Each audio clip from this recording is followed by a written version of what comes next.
नमस्कार. कधी झालंय असं? चालता चालता, खेळताना किंवा साध्या पायऱ्या उतरताना अचानक पाय मुरगळतो आणि मग काय, असह्य वेदना. हे खूप कॉमन आहे नाही का? पण गंमत म्हणजे ही दुखापत जितकी सामान्य आहे तितकेच त्यावर केले जाणारे उपाय अनेकदा चुकीचे असतात. तर आज आपण एक्झॅक्ट हेच बघणार आहोत की पाय मुरगळल्यावर शास्त्रीयदृष्ट्या योग्य प्रथमोपचार काय आहे. आणि इथेच तर खरा गोंधळ सुरू होतो. गरम पाण्याचा शेक द्यायचा की बर्फ लावायचा हा प्रश्न वाटतो तितका सोपा नाहीये, कारण एका चुकीच्या निर्णयामुळे दुखापत बरी होण्याऐवजी आणखी चिघळू शकते. चला आज या प्रश्नाचं अगदी अचूक उत्तर शोधूया. बरं, योग्य उपाय काय आहे हे बघण्याआधी 1 मिनिट थांबा. आधी हे समजून घेऊ की पाय मुरगळतो म्हणजे नेमकं काय होतं. बऱ्याच जणांना वाटतं की अरे देवा, हाडच तुटलं की काय, पण नाही, तसं नसतं. ही दुखापत हाडाची नाहीच मुळी, तर ती आहे हाडांना जोडणाऱ्या बंधांची, म्हणजे लिगामेंट्सची. म्हणजे बघा, जेव्हा पाय मुरगळतो तेव्हा आपल्या पायाच्या घोट्यामध्ये जे स्नायूंचे बंध असतात ना, ज्यांना आपण इंग्लिशमध्ये लिगामेंट्स म्हणतो, ते अचानक पाय चुकीच्या दिशेने वळल्यामुळे असे खेचले जातात, ताणले जातात. कधीकधी तर ते थोडेसे फाटूसुद्धा शकतात. आणि म्हणूनच यावर वेळेवर आणि योग्य उपचार करणं खूप खूप महत्त्वाचं आहे. ओके, तर आता येऊया सगळ्यात इंटरेस्टिंग भागाकडे. गैरसमज विरुद्ध सत्य. आपण काय करतो ना, अनेकदा ऐकीव माहितीवर विश्वास ठेवतो. कोणीतरी काहीतरी सांगतं आणि आपण ते करतो. पण यामुळे नकळतपणे आपण आपली दुखापत वाढवत असतो. चला तर मग यातलं खरं काय आणि खोटं काय हे एकदाच स्पष्ट करून घेऊया. सगळ्यात मोठा गैरसमज, गरम पाण्याने शेक देणं किंवा एखादा मलम लावून जोरात चोळणं. थांबा, हे अजिबात करायचं नाहीये. एक गोष्ट कायम लक्षात ठेवा, दुखापत झाल्या म्हणजे पहिल्या 24 तासात फक्त आणि फक्त बर्फ, हो फक्त बर्फ एवढं जरी लक्षात ठेवलं ना, तरी तुमचा अर्ध्याहून जास्त त्रास कमी होऊ शकतो. पण तुम्ही म्हणाल, गरम शेक का नको, आपल्याकडे तर कायम तेच करतात. तर त्यामागचं सायन्स समजून घ्या. खूप सोपं आहे. गरम शेकामुळे काय होतं, त्या भागातला रक्तप्रवाह वाढतो.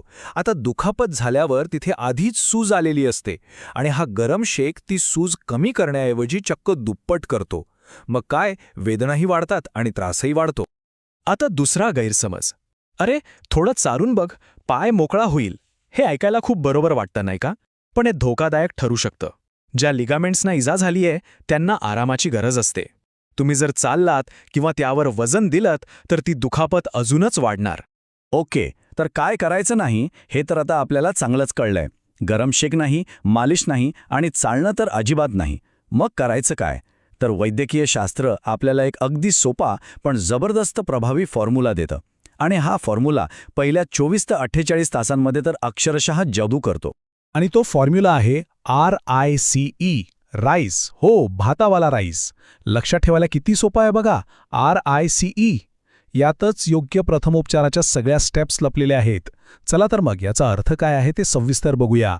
तर RICE म्हणजे काय?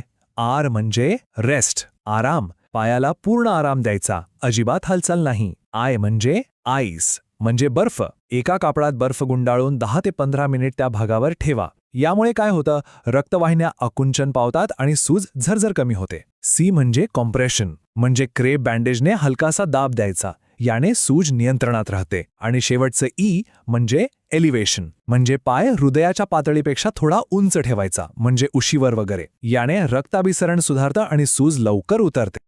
चला तर आपण आतापर्यंत जी काही महत्त्वाची माहिती बघितली ती एकदा पटकन आठवूया. म्हणजे पुढच्या वेळेस कधी अशी गरज पडली तर आपल्याकडून योग्य उपायच केला जाईल.